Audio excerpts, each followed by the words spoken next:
Leadership expands beyond business. You know, like dads are leaders, moms are leaders, aunts and uncles are leaders. There's, coaches are leaders. There's so many types of leaders in the world today that don't even realize that they're leaders. Leaders don't need to have titles. They just need to have influence, and they need to lead well.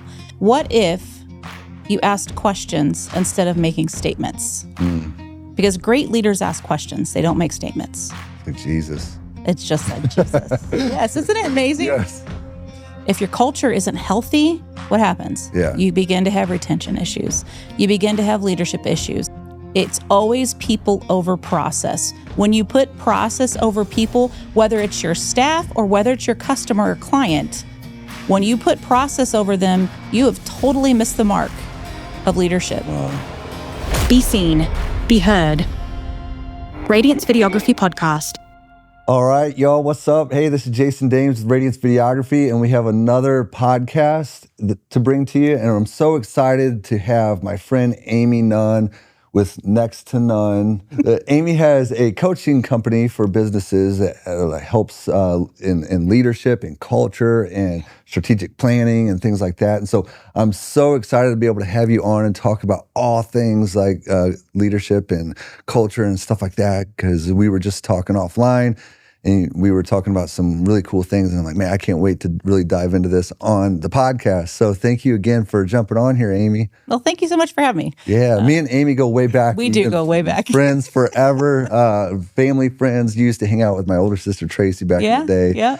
And stuff. So I'm really excited because I was talking to my friend Adam Dunstan, which has also been on the podcast. And he was just telling me how much he's hired you, to help coach him in the business.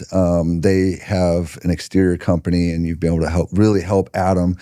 And so you have such a rich background of leadership and things like that, and a lot of wisdom to be able to share. But before we get into all that, could you just tell us a little bit about your background, how you end up starting your own business and things of that nature?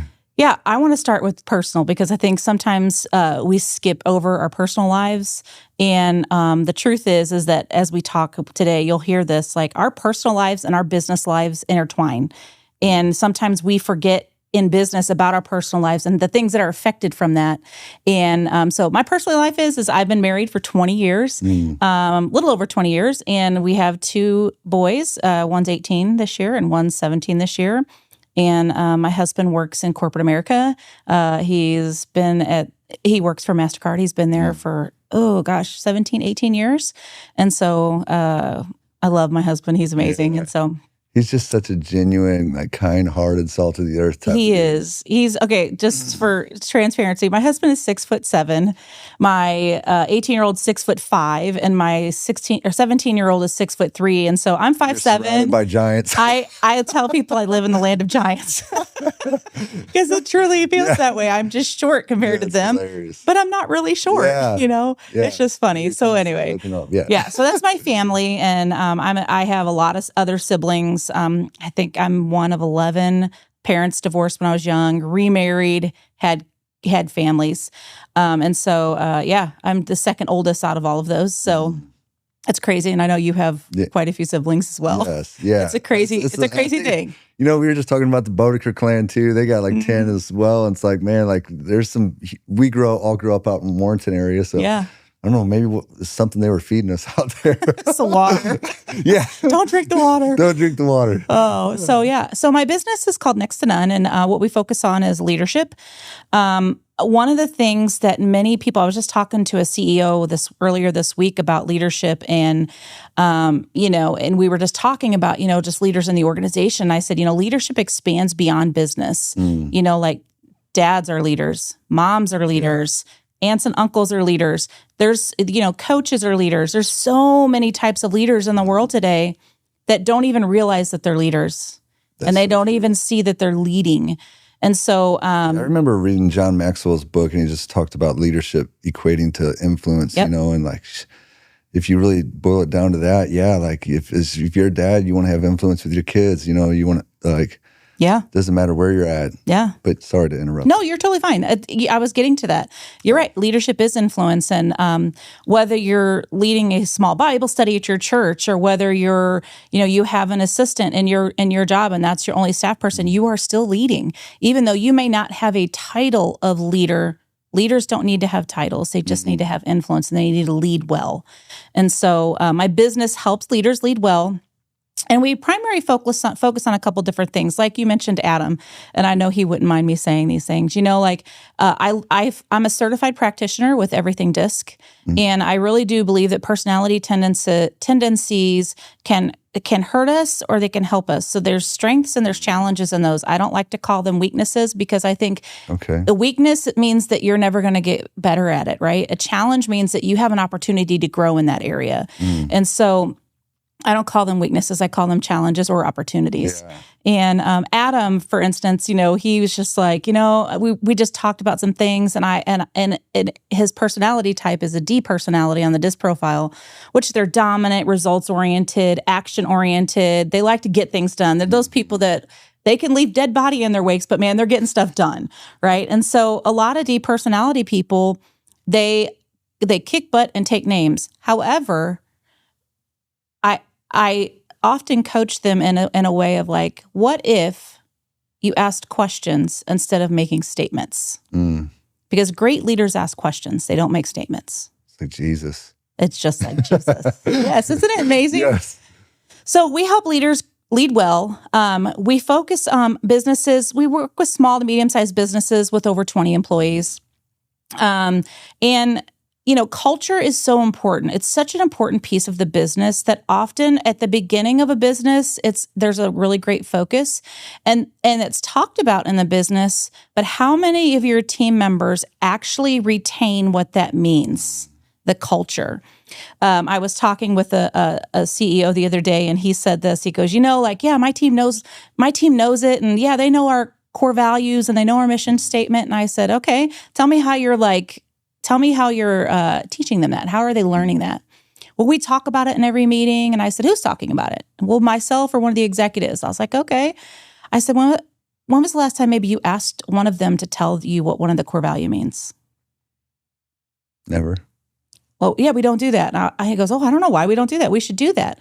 I said, that will be a telltale sign of how much is actually being retained by your employees. If you make them a part of that solution of learning that and giving them those opportunities to teach that back so that that they're getting it. Yeah. And so like when you bring on new employees, how are you onboarding them? Are you just sitting down with them, giving them a piece of paper with their job description and their your core values and missions, and expecting them to catch the culture? Or are you actually being intentional about teaching the culture? Because culture makes a big difference in your organization. If your culture isn't healthy, what happens? Yeah. You begin to have retention issues. You begin to have leadership issues. You begin to see issues within your revenue, because if your people are not, they're not engaged and they're not processing things and moving things along like they're supposed to, what happens? You have vision drift. Yeah. And then what happens is you have people that are no longer doing things because they want to. They're doing things because they have to, right? And so they're not bought into the organization. Yeah. That's a really good point you make. And one of the thoughts I was having is like, okay, I could see how like teaching people would be so valuable and so important, and reiterating that. Mm-hmm. But then on the flip side, there's a lot of companies out there that talk a big game, but then they're not really like living it, right? So it's like, some things are caught as well. Yeah. They are caught, but there's an intentionality that has to happen in it, and most businesses are not intentional with it. Like it's like a box that they check off. Oh, I've got core values. Check. Wrote my, like when you first start your business, right? Okay, here's my mission, here's my vision, here's my core values. But how often do you go back to those? Yeah. And how are you bringing that down to the people in your organization? And are you intentionally doing it? Yeah. That's great that you mention it every once in a while and you tell people that you have a healthy culture, but do you? Yeah. Right. It's honest reflection, Yeah. Are you really doing it? It's like, I was a personal trainer for quite some time, and it's like, like it's a lot easier for people to self-deceive themselves that like they're doing the things or whatever. Yeah. And when in reality not, but that's probably a principle that is applied in all different areas. Well, it's in every area. Yeah. Because here's what happens. When vision drifts, your business is no longer aligned. Right? And so then you see all kinds of different issues within that. Your processes become a mess. Your people become a mess. You have retention issues. You have leaders leading people in a direction that you didn't want to go, but it just kind of shifted to that. Or departments start veering off the path of what the purpose of the business is. Or even like for my background, I worked in ministry for 23 years. Yeah. And the last church that I was at, I had 250 volunteers underneath me, and I was responsible for those 250 people. And so one of the things that I just was like, I can't do this on my own. I got to figure this out. And I just deep dived into leadership, ate, lived, and breathed it, because I knew that on my own I could not I couldn't lead that many people, right?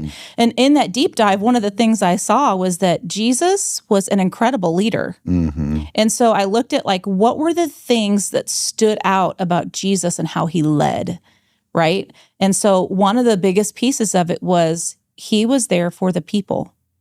It's always people over process. When you put process over people, whether it's your staff or whether it's your customer or client, when you put process over them, you have totally missed the mark of leadership. Wow.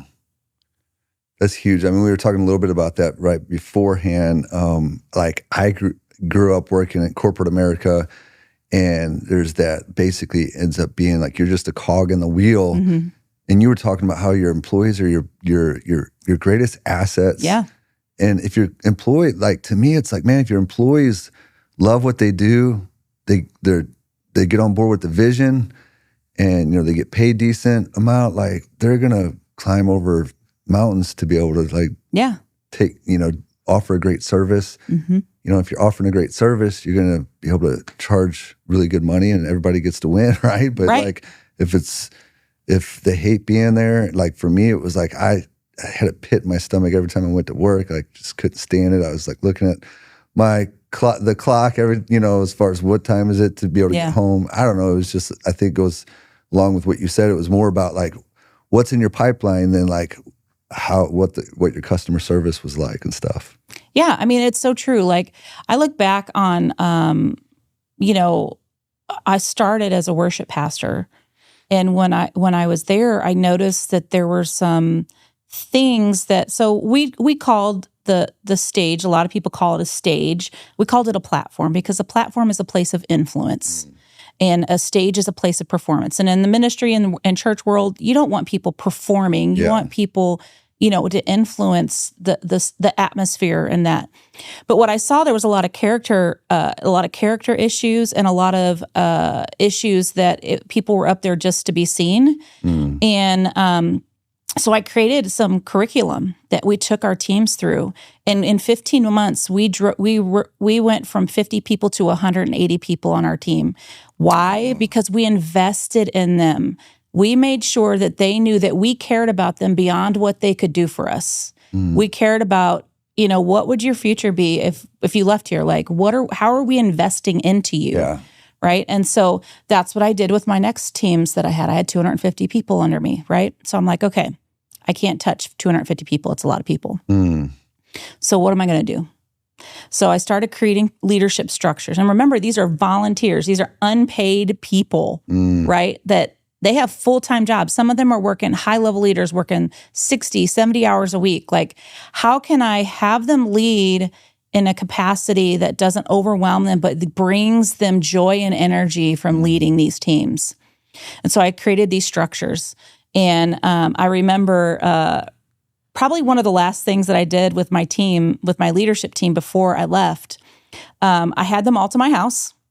And I've done the same kind of process with businesses too. I brought them to my house and I got a bunch of sticky notes. Yeah. And my number 2 lady that was with me and everything, she was kind of like a people developer in corporate America. And we were talking. I was like, well, let's do this, let's do that. So we did this hybrid thing where we brought sticky notes. And so my team was there, and I said, okay, guys, on this window over here, I want you to write down all the things that you think our team is. Just one word. And so they put all these one words on that one window. And then I said, okay, then everybody got done. I said, okay, now I want you to put the things that you think our team should be on this window. And so they put a bunch of sticky notes on there. I said, okay, now I want you guys to craft a statement that is our team motto or our team culture, whatever you wanted to call it. And I completely removed myself from the process. Why do you think that is? Well, I think it's because you want to be able to get, at least for me, I would think that would be so valuable to be able to get like real input from them, rather just like you dominating from a leadership standpoint, like dictating, say like, this is the way it's going to be, versus actually including them in to get valuable information that actually is a collaboration piece. Yeah.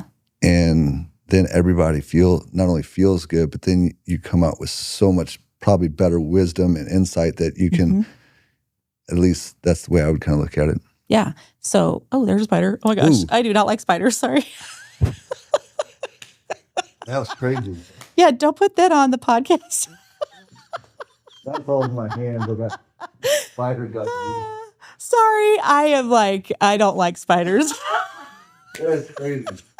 He just came right out of the middle of nowhere. He did. He dropped down from the ceiling. He sure did. So sorry. There was no way around that one. Sorry. It was like smack dab in the middle. And I was like, if that thing falls on the floor, I'm going to stomp on it. It was a perfect time though, because you said, you asked like what I think that is, and I gave an explanation. So we could go right back to you. Sure. Yeah, I'm going to. Can we keep going? Are you good? Yeah. So what it did is they bought into it, right? And so many businesses come down and they're like, this is what we're doing. This is what we're da-da-da-da-da. And they don't give their staff or their team leaders input into things. Well, what happens if you do? They become owners in their own way. They're not getting a financial gain or shares in the business or any of those things. But what you get is you get loyalty. You get input. You get an ownership of that role. Like you feel like you've become a part of this team that's doing something incredible because you were bought into it. Yeah. No, that's so good, man. Like I had a question that came to, or something you said earlier that came to my mind and it left me. So I'm going to bounce it back to you and just kind of like, I know what it was. So you were talking about culture. I heard a leadership guy say like the leader builds the culture and the culture builds the team. And I'm like, it's so powerful. But I also like, I've seen this happen at the church where I was at. Great people, great church. And one of my best friends pastored there, but we were just struggling because there wasn't a clear vision of like where we were going, like what we're accomplishing, what's going on. And it kind of ended up I wouldn't say fall apart. Like, Pastor Matt, he's a good friend of mine and doing more like home church stuff and which is awesome. He's doing a great job. But it was just like, I know for myself, and I had great conversations with him about it, and other people felt like, man, like don't really know like what we're doing and not doing. And yeah, it's not a good feeling, is it? Yeah. Just now equate that to a business. Exactly. If you show up every day and you have no idea outside of the tasks, which are all tactical type of things, they're not people things, right? Yeah. So like being intentional about investing in your teams, and that can look different ways. So like sometimes it's like fun things that you do. Like you take your team, like what I did with my teams is we would have a barbecue at somebody's house. Or, hey, somebody had a farm, in Clarksville. We're going to take everybody down to the farm and have a, a bonfire. Finding ways to connect outside of work is important. Why? Because people, most of their lives are outside of work. Well, I think that's where like business owners fall in the trap if they just think that money is what motivates people. And they don't really know what motivates their employees. Like, but why is that? Why do they not know?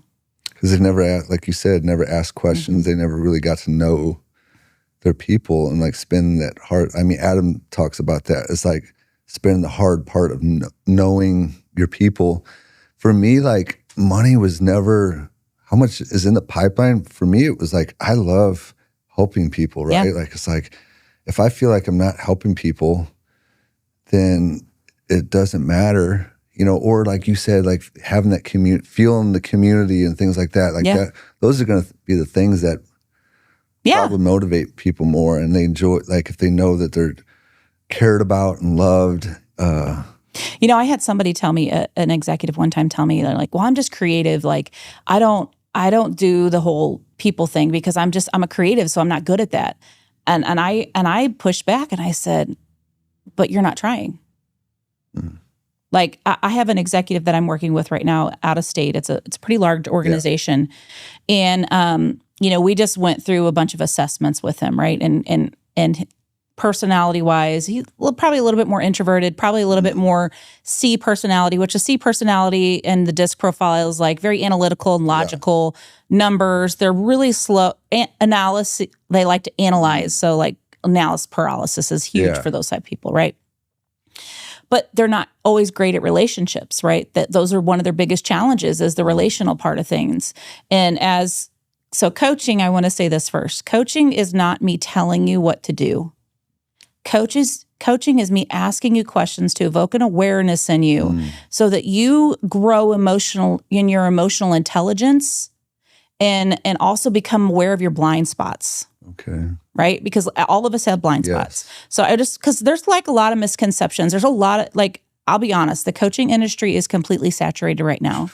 Everybody wants to be a life coach these days. Everybody wants to be a life coach. Everybody wants to be some kind of coach. And, there are, and some people do it well. Mm-hmm. I'm not judging anybody. But I did training. I got certified in leadership coach training because I wanted to have tools in my belt that I could help coach people with. Because everybody doesn't get coached the same, right? Not everybody responds the same to certain questions or different methods, right? Everybody's just a little bit different. I believe that every person too is that you didn't just have a certification; that you have like true, genuine like experience. Yeah, with people. Because a lot of people are like, "I got this certificate," I'm a life coach now. There is that too, but so this executive, I sit down with him. I'm going over his profiles with him from the assessments that he took, and the theme kept coming back, and it was relationships. And granted, that's never going to be his strongest point, right? Mm-hmm. But I really truly believe, because I have learned how to manage this myself, not in the relationship aspect, but in some other things, is that if you invest yourself in it just a little bit, it moves the bar just a little, right? And so when we were coaching, I asked a couple of questions like, well, what do you think could help you, increase in that relational aspect just a little bit? Well, I don't know. And he's like, well, I'm not sure. And he's given a bunch of ideas. And, this is part of, depending on my client and how I coach with them, I was like, well, what if you once a week just did a water cooler talk with someone? Oh, that's cool. Just stop and ask them how their weekend was, or how, hey, what'd you do this weekend? Or, hey, what's going on in your life? And if you know something about them, like, hey, how's your wife feeling? Yeah. Hey, your kid had a basketball tournament. Did they win? Like, how'd he do? Well, what's interesting about that too is even if you're an introverted guy and you ask other people questions, most people love to talk about stuff that's important to them, right? So they're going to blab on and on. You can just be like, oh, great. So. Yeah, it's so true. Yeah. But people don't think through that, because when you get to work, what is your thoughts process on? Work. What do I have to do? Ask. What do I need to get done? 9 to 5. Part of that's because of the culture that's been created in the organization. Part of it's because those people don't always feel valued. Yeah. Like if you're having problems with an employee, I would challenge you to ask them, do you feel valued as a part of our business or our organization? And you will be shocked with the answer. You think a lot of business owners don't ask that because they don't want to hear the response, or do you think it's... I think that it's not intentional. I think everybody starts out with really great intentions, but you get in the grind and you just start moving, right?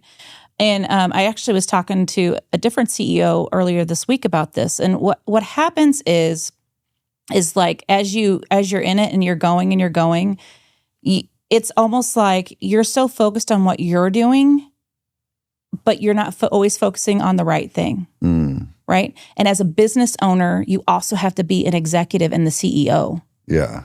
And what happens with small to medium-sized businesses, sometimes even large businesses, corporations are a little bit different. But like when you are the business owner and the CEO, like, and some people, well, that's the same thing. I don't look at it that way, because a business owner can run their business as if they're not the CEO. Yeah. But if they run it as an executive, what changes in that? They see things a little bit differently. Yeah. Right? I don't know. I just believe that every person is unique and every person brings things to the table. Yeah. One of the other things that I got certified in, it's called the Working Genius with Patrick Lencioni. I remember you telling me about this last time. I love Patrick Lencioni. My favorite leadership author. He writes in fables. Yeah. So as he writes, he's telling you stories. Great books of his are the five dysfunctions of a team. He's got a book called The Working Genius. The Ideal Team Player. He's got The Advantage. He's a great writer. I read The Ideal Team Player years ago when we did life leadership. But one of the things I was thinking about while you were talking about people and their personalities and stuff like that is it's natural. Me and Cameron were just talking about it, but like how limiting beliefs, like mindsets, really impair people's leadership abilities just in general. Because, like that, the limiting belief could be like, well, I'm just this personality, right? Like, or if it's like I was telling him, like it's in fitness, it's like, well, I can't do that because I'm not good at this or whatever. And your actions always follow your beliefs. Yeah. So if you don't believe that you can do something or you could do something, you're not even going to try. Yeah. It's so true.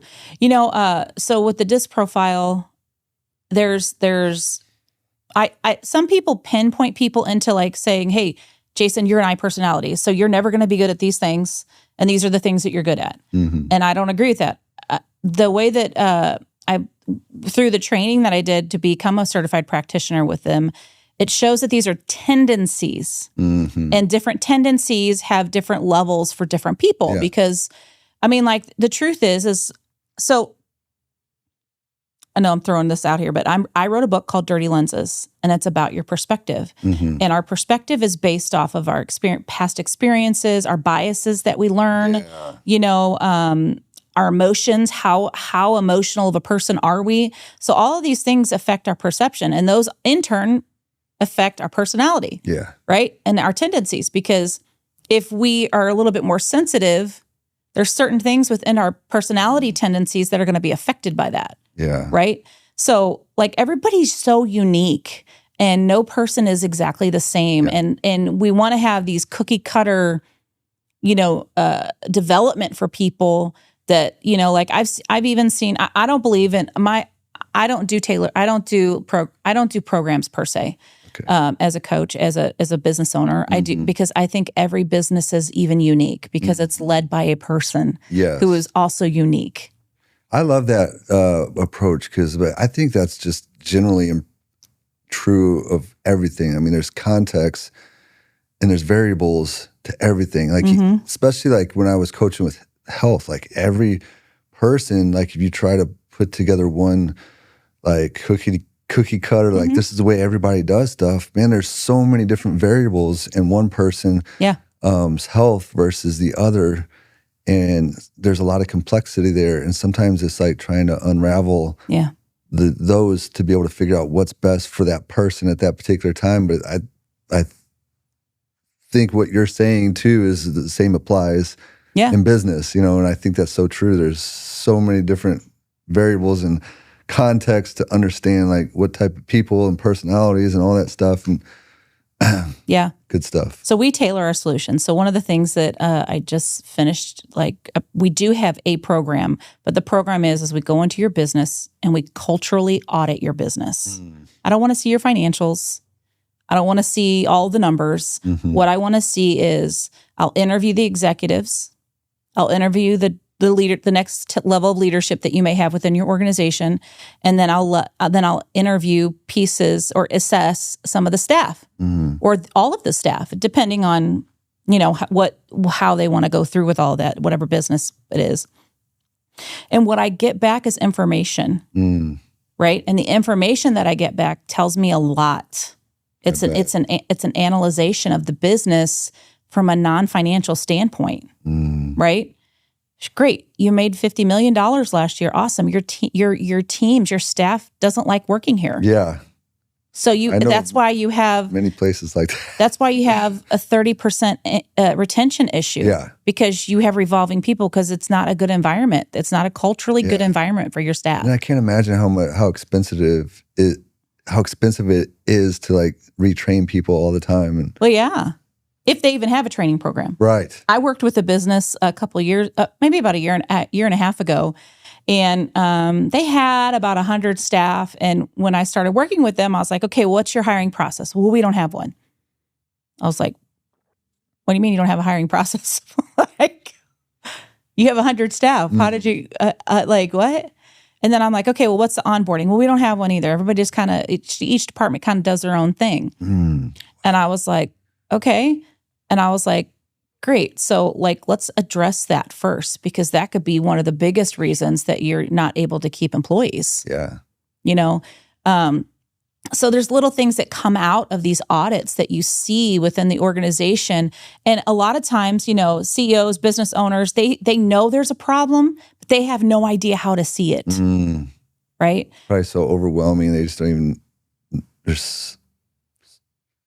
Yeah, I mean, like, they see that they can't keep people on staff, but they don't know what the problem is, and nobody does, because, like, it's just like with anything. Like, even in your business, there's probably things that you don't see. Absolutely. And you're like, man, somebody looking in would be like, man, if he just did that, this would happen, right? Oh my gosh. I mean, like, so Sue Newman, you know her, she's a good friend of mine, and she's, helping kind of partner in some things, but she's been helping me with some of the strategic planning stuff. And it's just an area that I'm more of like the sanguine, phlegmatic personality where like graphs, numbers and stuff aren't my thing. But it's something I'm learning to do that's so helpful. The planning part that is never been something I did very well at.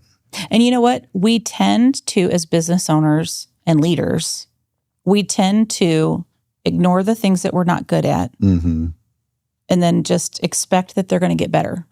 And they're not. No. Right? Can you imagine if like a NFL team did that and just been like... That's why they have so many coaches on their staff. Oh, hey, look, he's having some trouble. I don't know all the coaches, don't get me... The lingo. I don't know all the lingo, but you know what I'm saying? Like, they have coaches for everything. Yeah, they do. And a lot of the teams even have like spiritual advisors and chaplains and all these different things, because all of those things are so important. So I have a friend that is just recently went through some marital problems in his relationship. And, it's so easy to kind of see some of these things from the outside and be like, but when you're in it, like, it's really hard. And I think that's kind of what you're getting at as well. Yeah. I mean, like, I'll tell you an example of a couple of years ago.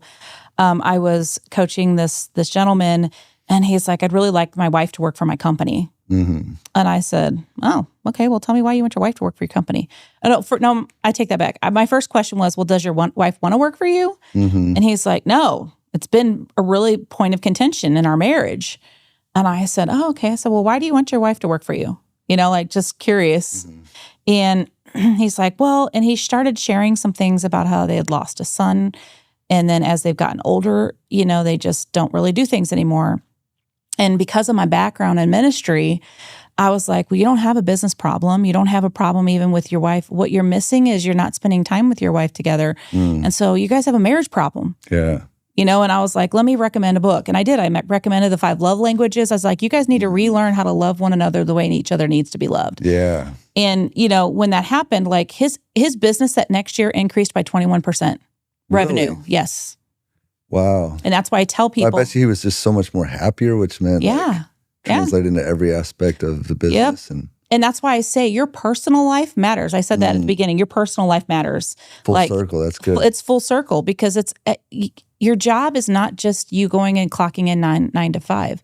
It affects so much of your life outside of that. Like you come home and you're stressed out, and and you're like, with my husband, he's more of an introverted guy. When he comes home and he's a people manager there, so he's got a team of people and there's things that happen and he gets frustrated. I give him a good 30 minutes. Like, hey, you just go like kind of decompress. Yeah. And then I'll ask him, how was your day?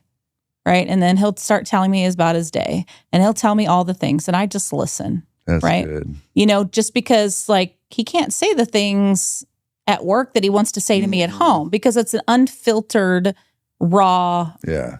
Getting stuff off his chest. Exactly. So it does matter about your home life. Your personal life does matter outside of your business. I remember reading, I don't know if it was like in How to Win Friends and Influence People or another book, but they were giving an analogy just like, imagine you go into a restaurant and the waitress comes up to you all grumpy and like doesn't smile and just is like, what do you want? How you respond or treat that person is going to be completely different than if a waitress comes up and smiles and says, how are you doing today? Yeah. And so then he said something like, people wonder why they get certain responses or whatever, and they never stop to look back at themselves and be like, I'm the one causing that. Yeah, just a quick rundown of the DISC, this connects with what you were saying. So D personality, results-oriented, action-oriented, they're high drivers. They like to drive the train fast. Mm-hmm. Your I people they're people. They love people. They want to be social. They get things done, but they're more people-oriented, right? Then you have your S personality, and that S personality, they are steady. They're supportive. They're just very calm. It's just kind of like even, right? They're just even. And then you have your C personality, which are those analytical, logical, they like the numbers, they like the details, all those types of things. So you get back in the office from a weekend. A D personality immediately approaches an I person and says, hey, did you get that report for me? I was supposed to have it on Friday. Well, the I personality response is going to be like, whoa. Hi. How are you doing? Type of thing. How was your day? What could be the opposite of that? The D personality walking up to an I. And let me say this, the D personality really doesn't care how their weekend was. Yeah. They're results oriented. So they're wanting to get things done. Yeah. They're thinking everything you did doesn't really matter to the results, right? Right. So a healthy D would walk up to that person and say, hey, how was your weekend? And then sit there and listen. As much on the inside, they're like going, oh, I just don't care. Can we move forward? And that will shift over time as they practice that. But what did that do? What is the likelihood of them getting that report that they need from that person?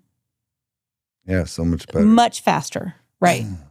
Okay, now let's be an I personality. And after a weekend, you approach D personality. And you walk up to them and you're like, hey, how was your weekend? It was so good. I had a great time. What did you do?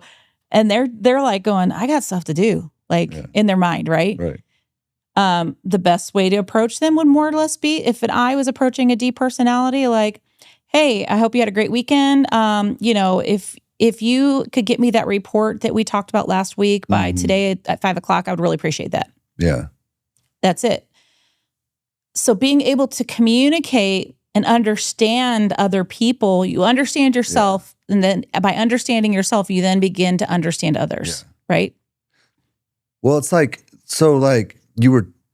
I'm kind of tying this together, but like the D guy that, is all about tasks. Well, he's all about tasks because he's wanting a certain result, right? Like, but realizing that by spending a little bit more time getting to know that person and, listening to them, that person's going to feel valued and cared for, end up working harder, and actually get the results, the very results that you want in an indirect way, which they never correlate, is what you're saying, right? That's exactly what I'm saying. Yeah, it's like the very thing that they want.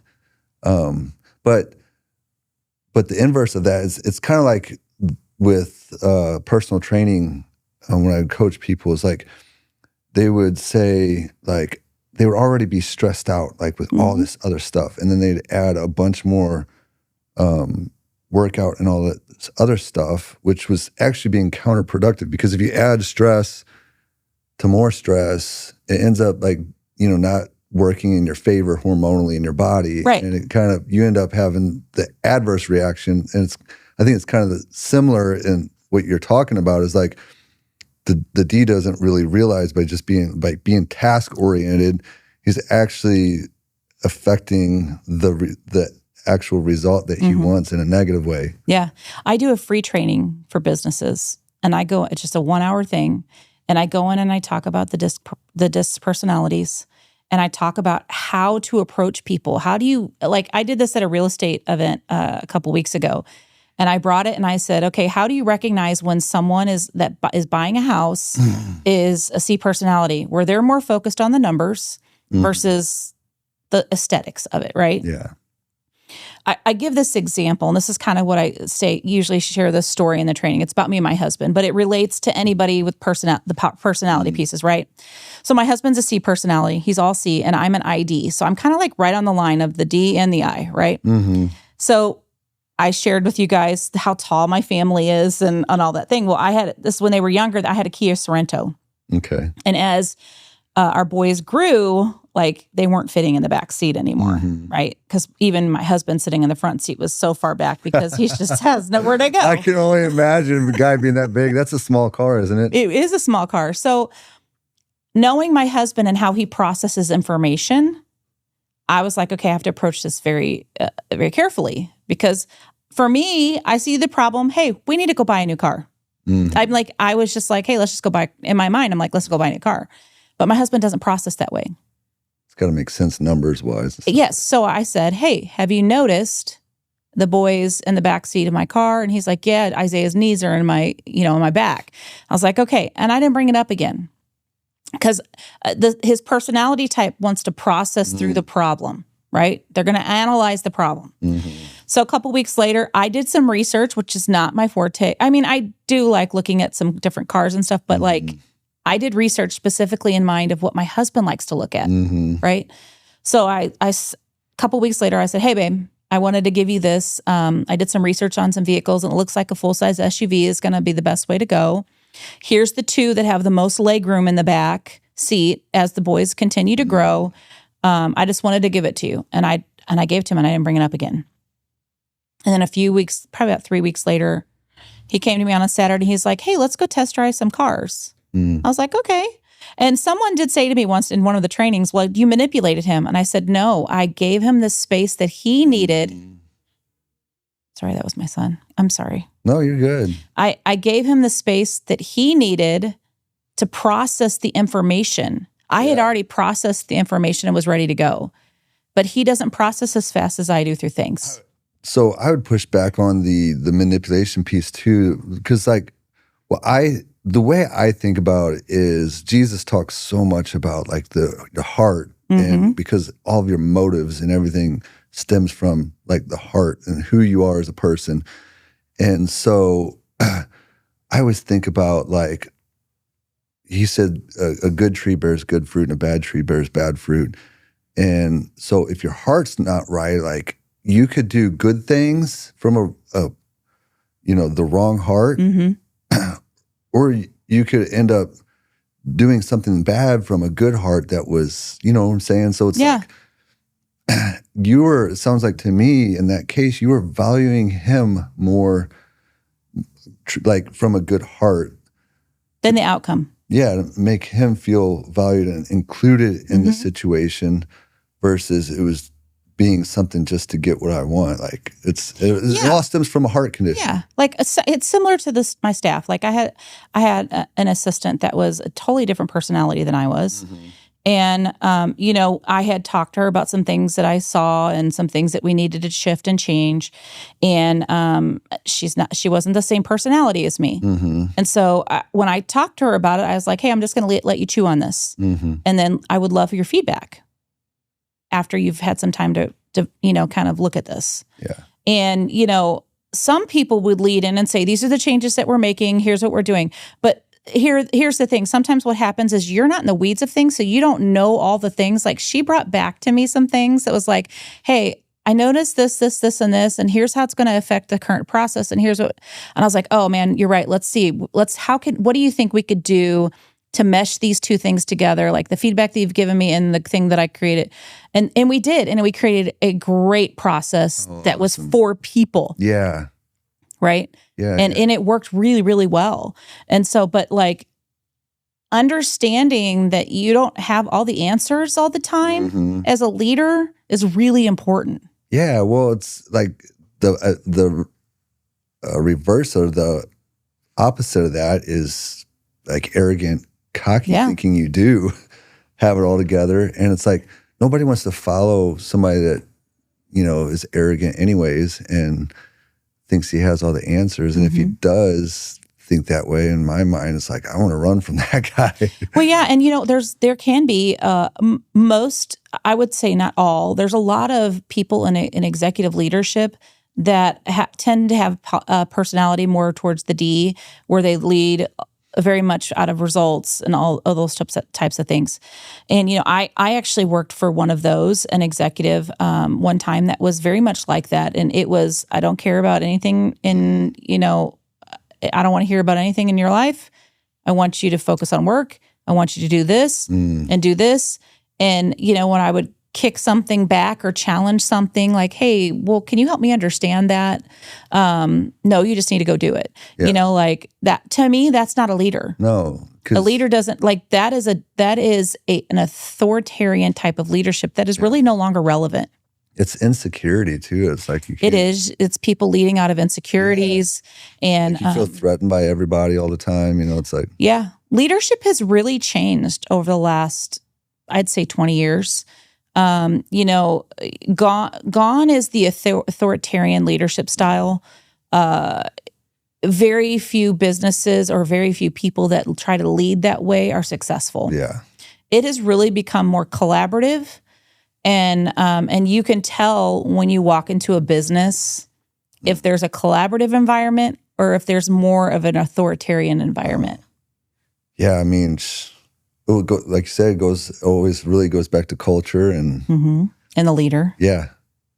Which, like I said earlier, the guy that wrote that or said it on stage or something, but the leader builds the culture and the culture builds the team. It always starts with the leader, building that culture, and whether it's like you said, in your home, wherever it's at, like you're responsible for developing that culture. Yeah. The culture that you want. And so one of the things that I think sometimes is missed in that is that, like, they create culture, right? They create all the things on paper. Okay. But how are you implementing that into your business? And one of the things that I do with my teams is every week when we would circle up before we'd have a service or whatever, I picked someone different to talk about a different core value. Why was it a part of our team culture? Why was it important? You know what I mean? Yeah. Because that is teaching them and then letting them teach. Okay. Right? Yeah. So when they do that, I know that they get it. Because then I started asking, tell me a culture story this week. That's cool. Tell me a core value that you saw throughout the week this week. I love that. And by doing that, what it does is it truly that culture seeps within your teams. And you don't have to question whether or not they get it, because you're being so intentional about it. And you have to do it constantly. It never changed because we were always getting new people added to the team. Yeah. Right. Well, I think when you get a culture like that too, like people can visibly see the difference, like it is then caught, like where it's like, like you were making the distinction earlier at the beginning is like, hey, you have to teach this into it, not just expect them to catch it. But I think if you, like you're talking about, it's so ingrained. It's like not, Chick-fil-A, man. Like you go there and it's like, man. But they're so intentional about how they train their teams. Yeah. And that's kind of the same thing. It's not so much catching as it is so much a part of each of the team member that when somebody sees it, like I saw this many times, like, why do you guys do that? Oh, well, let me tell you. Right. Let me tell you the why behind the what. The why behind the what is so important. I started saying my pleasure because of that whole reasoning. Like they're like talk about like, well, if you say like you're welcome, it's more like I went out of my way to do something for you versus my pleasure means I get to do this for you. And I'm like, oh, that's cool. I'm going to start doing that. Exactly. There's always a why behind the what. And, you know, I had a leader once that was just like, you don't need to know the why. You just need to go do it. That's like the parent that's like, do as I say, not as I do. I hate that. Yes. I talk to Nolan about that all the time. Like, dude, I want to know you to know why we're doing certain things. Like not just. I was like when the kids get into the why stage, sometimes my husband would get so frustrated with me and I was like, well, because da da da da da da. I was like, he just needs to go do it. I'm like, I know, but I want him to understand. So maybe next time he doesn't ask the why. Like maybe next time he gets it and I don't have to tell him again. Yeah. And it's the same way within your business. You can give so much of the why behind the what that people don't question things. And don't get me wrong, there's going to be times where you can't give the why. Yeah. Like, hey, we need to go do this. It's time sensitive, whatever the case may be. But you can always circle back and explain why that had to be that had to move so fast, right? You don't just like the worst types of leadership for me is like when you are not willing to give the why behind the what. That you're just telling someone to go do something and they're blindly going into it. And first of all, what's going to happen? You've set unrealistic expectations because they're never going to hit their target because they don't understand it. No. Well, and I think about it too, like from a faith standpoint, like a lot of Christian parents, you know, bring their kids up as Christians and just being like, hey, you need to believe these things, never really explaining like why. And so they're never allowed to question any of those things. And then when they're older and they have people that are, you know, give solid these questions that they've never really thought through. Yeah. It's all of a sudden like, my faith's gone. You know, it's like businesses and leaders tend to set unrealistic expectations. And when I say that, I mean it because they've not given the why behind things. And so no, you cannot hit a moving target.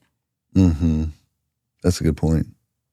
And if it moves because if someone doesn't understand it, it's just like, okay, let's liken it to a gun range. You're going and you're going to shoot the dummy paper target. Thank you, target. Right. So you go out there and you shoot your gun, and I do like shooting guns. So you know, it's the thing. All right. But if somebody moves that while I'm trying to shoot, what's the likelihood of me hitting the middle of the target?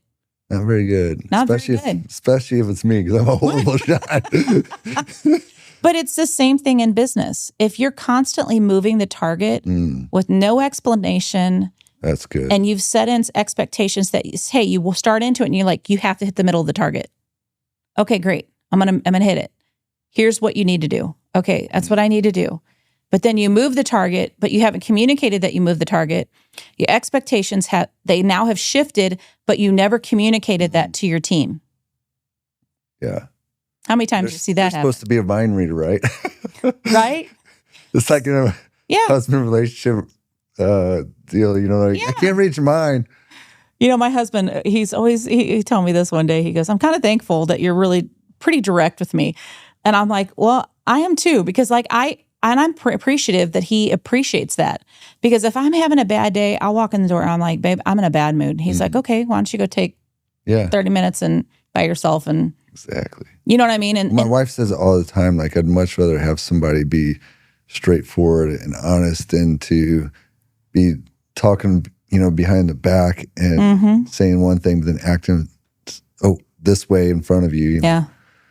It's, you know, it's transparency. It's like, man, you actually are getting what you get. The last piece of culture I wanted to just share is that create a culture of feedback. I have been a part of organizations where they intentionally blindside people when they're frustrated with them. And there may not have really been conversations up to one point, but then they blindside them in this big meeting and the person goes in thinking one thing and they come out and they're like, I don't know if I have a job anymore. Wow. You know, and consistently having feedback both ways. Be the type of leader where you're humble enough to allow someone in your organization to give you feedback. Yeah. I shared this on my podcast a couple weeks ago. You know, I met with a CEO one time, and he talked about how he meets with every single person in the organization, from the janitor to an admin assistant to his executives to a department leader, anybody within the organization, because that's how he keeps the culture in a healthy place. Because as things, the telephone game, he communicates to his executives communicate to the department heads then to their leaders, and down and down and down and down.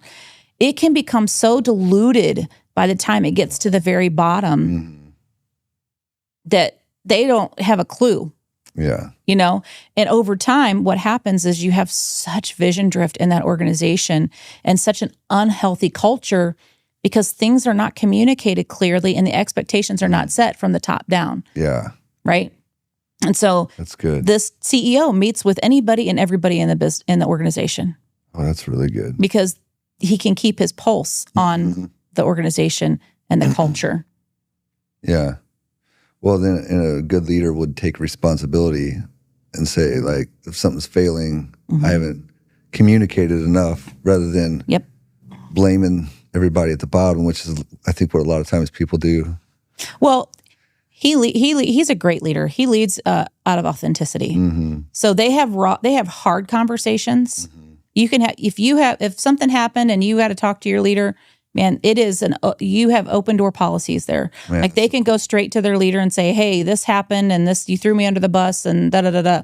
It all has to be done in a healthy conflict resolution. Like, conflict is not bad. Well, that's the thing. Is I was actually, when you were talking about that, this is the number one thing that was going through my head. But yeah, like, in most relationships that you see out there, it's like, they'd much rather just have a blow up, sweep it under the rug, and act like it never happened, instead of actually dealing with it. But like, my wife always says it really good. It's like, when you do that, you just keep making the pile bigger and bigger and bigger. It never gets addressed. And then you're getting all this resentment. And a lot of times guys that under love, saying, well, I'm not going to address that because I'm just going to love them. Like, no, like, that's the opposite of love, because when you start resenting people and you build that up in your head, and then all of a sudden you end up blowing up. Like, if you care about your staff and your employees, then you will confront the issues. If you care about them. Yeah, yeah. And, having hard conversations, there's a book called Fierce Conversations, which is a great book for somebody that struggles with that. But having hard conversations, it's not comfortable. Yeah. I don't love conflict, but I know how important it is to address it. Yeah. I think it'd be awesome to have you back on and just talk about conflict resolution. I think that's probably something that would be very valuable for people to walk through, just because I don't think a lot of people know how to do that very well. A lot of people are scared of it, which is why you see a lot of these things that turn into something so much bigger when it was just something so small. I one time had an employee that went to one of my colleagues and complained about something with me. And they then took it up to their boss, and then their boss went to my boss. And that this person actually didn't have anything to do with the department that I was running. And I remember sitting in a meeting with my boss, and he was so angry because what had gotten up wasn't totally how that person represented it, right? Again, the telephone game happens, right? So when it came to me, I was just like, I don't have any idea what you're talking about. Well, you don't know about this? No. Yeah. And so I went back to my employee and I was like, hey, so I just got out of a meeting. Like, I wasn't mad. I was just kind of like, I just got out of a meeting and this is what was brought to me. And I just wanted to find out from you, like, hey, had I offended you? Like, can you help me understand this? And I said, if I did offend you, like, I'm so sorry. Like, I thought we had a good enough relationship that you would, say to me what you wanted to say. And they were like, well, that's not what I said. This is what I said. And I said, well, I still don't understand why you didn't talk to me about it. Like, am I not approachable? Like, I started asking questions. I took onus of why that person was not able to come and talk to me. Yeah. right? And even the way when you said that back to her, it was probably even the way you said it too was like a sincere question. Is this versus like an offended way where it's like, well, why didn't you come talk to me? You know? Well, back in the day, years ago, I probably would have done it that way. Why didn't you come talk to me about that? If you had a problem with me, I probably would have approached. I would leave dead bodies in my wake. You got a problem? If you got a problem with me, why don't you come talk to me about it instead of going and talking to that person or that person? But what I have found over the years and what I've learned over the years is that's just not the way to treat people. Mm-hmm. Yeah. Oh man, that's so good. That's so good. I feel like we could talk about go on and on. I think it's been about an hour. It goes by so quick. Fast. It's like nuts. Well, thank you so much. Yeah, I'd love to be able to have you back on and maybe talk about some of that stuff because it's like I feel like because I read a book called Instruments in the Redeemer's Hands by Paul Tripp, and he had a whole section in there, and I'm like, man, there's some just valuable like practical application stuff, that you could. Matthew 18. Yeah. Period. Yeah, go to your brother and. If you have something against someone, go to them. Yeah. If it can't be resolved, bring someone else with you. But just the practical parts of how to go about doing that in a loving way, like way you can frame things. I've had to really learn it because I didn't used to have that at all. Because, you can go and address somebody, but if it's like not done and all you do is cause more problems. Yeah. Like we were just talking about. Yeah, we should do that. That'd be a fun one. Okay, cool. Well, thank you so much for jumping on. If people want to be able to follow you, like, can you give us some certain handles or website, whatever? On LinkedIn, Amy Nunn. My website is Next to Nunn, NEXTTONUNN.com.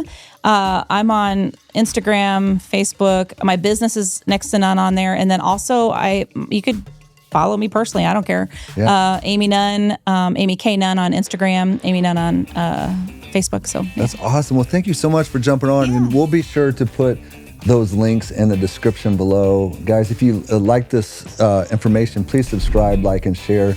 And if you are a business wanting to improve your culture and leadership, have an amazing coach like Amy, definitely reach out to her.